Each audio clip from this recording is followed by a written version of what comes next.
রোদ ঝলমলে দিনে বেরিয়ে পড়েছিলাম একদম নতুন একটা জায়গায় নতুন কিছু অভিজ্ঞতা সঞ্চয়ের জন্য। সঙ্গী হিসাবে বাড়ি থেকে আমার গল্পের বইটা নিয়ে যেতে কিন্তু আমি একদম ভুলিনি।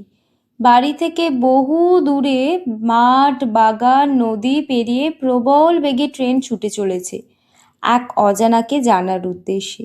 এখন যে নদীটা দেখতে পাচ্ছি সেটা বোধহয় সবারই একটু চেনা চেনা লাগছে। এখানে একবার ঘুরতে আসার আমার অনেক দিনের ইচ্ছে। একদিন নিশ্চয়ই আসবো। স্টেশনে ঢোকার মুখে এই জায়গাটা কিন্তু ভীষণ সুন্দর, প্রচুর গাছপালায় সাজানো গোছানো একটি জায়গা। এই যে চলে এসেছি বারাণসী, এখানে বেশ কিছুক্ষণ ট্রেনটা দাঁড়াবে, তাই আশপাশটা একটু ঘুরে দেখছি। মাঝপথে ট্রেন দাঁড়িয়ে থাকার জন্য যদি এত সুন্দর দৃশ্য দেখা যায় তাহলে কিন্তু মন্দ হয় না। এখন আমরা আছি একদম অচেনা একটা স্টেশনে।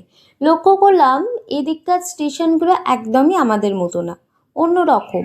লোক সংখ্যা খুবই কম, হাতে গোনা মাত্র কয়েকজন। ঘুম থেকে উঠে ট্রেনের জানলা দিয়ে এমন সুন্দর প্রাকৃতিক দৃশ্য দেখতে কার না ভালো লাগে। আমরা এখন আমাদের গন্তব্যের খুবই কাছে চলে এসেছি। গাছগুলোর ওপর রোদ পড়ায় বাগানের সৌন্দর্য যেন আরো বাড়িয়ে দিয়েছে। এই যে অবশেষে অপেক্ষার অবসান ঘটিয়ে আমরা ফাইনালি চলেই এসেছি।